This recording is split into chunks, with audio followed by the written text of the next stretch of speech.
Le problème en France avec beaucoup de musulmans, c'est que c'est au niveau de la boucle temporelle. Je m'explique. Je parle de crypto-monnaie, d'accord?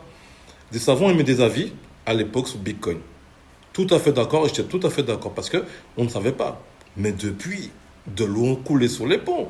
L'actif a fait ses preuves. Est-ce qu'un actif comme Bitcoin, qui est le cinquième actif le plus valorisé au monde, le cinquième, hein, d'accord? Donc tu as l'or, tu as Nvidia, tu as Apple et Microsoft qui font un peu la guerre, qui montent, qui descendent, et tu as Bitcoin. Mais c'est un scam, d'accord? C'est un scam. Donc le truc évolue, mais les gens restent bloqués sous des avis d'il y a 5 ans, d'il y a 10 ans, alors que le savant lui-même a déjà fait un effort d'interprétation et il est déjà sur autre chose. Mais eux, ils ont une vidéo en français, ils savent pas que le monde, il y a des vidéos en arabe, il y a des vidéos en anglais, que ça évolue. Et c'est pour ça qu'on n'avance pas. Il n'y a aucun effort de fait. Tu écoutes le truc, mais ils vont pas écouter ce que le savant va dire. Et je prends la vidéo de Shiro Haili, au niveau du fiat. Ils ont écouté Bitcoin haram parce qu'ils n'ont pas écouté mais l'argent que tu as dans les mains. D'accord? La carte bleue que tu as. C'est encore pire. Et quand moi je mets une vidéo de savant qui explique ça, qui explique la volatilité. Parce que ça, des gens vont t'expliquer la volatilité des crypto-monnaies, mais quand tu vas voir des actions qui vont te faire 100% dans une journée, 200% dans une journée, on dit rien, c'est normal. On dit rien, c'est normal.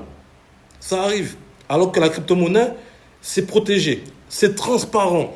C'est-à-dire que tu ne peux pas faire n'importe quoi, tu ne peux pas magouiller. Le fiat, les valises, ça magouille.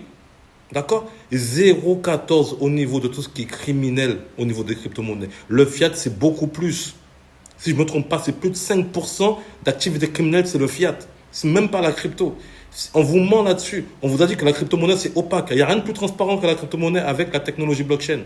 Donc n'écoutez pas n'importe quoi. D'accord? Il faut vous renseigner. Il ne faut pas avoir cette paresse quand même. Il faut évoluer. Il faut regarder la lumière d'aujourd'hui. Qu'est-ce que le Bitcoin? C'est en bourse, adopté par les États, plusieurs pays, les entreprises font des trésoreries Bitcoin.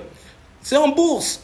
Donc si tu investis en bourse sur des sociétés, tu vois, qui des fois vont opprimer les nôtres, vous dites rien. Et là, son actif, qui en lui-même ne fait rien, qui est halal à la base, parce qu'en fait, en gros, le Bitcoin, c'est ce que tu vas en faire avec. Donc si tu veux faire du haram avec, tu peux faire du haram avec. Mais si tu veux faire du halal, tu peux faire du halal. Comme la blockchain, pareil. Donc c'est les gens, en fait, des fois, qui ne veulent pas comprendre. Et certainement disent, ouais, je demande à l'imam du quartier, sans manquer de respect, encore une fois. Toi, tu vas expliquer quelque chose que tu ne comprends pas à quelqu'un peut-être qui ne connaît même pas la technologie blockchain, ni comment ça fonctionne. Comment tu veux, tu l'as expliqué avec tes mots, mais est-ce que tu vas bien expliquer à l'imam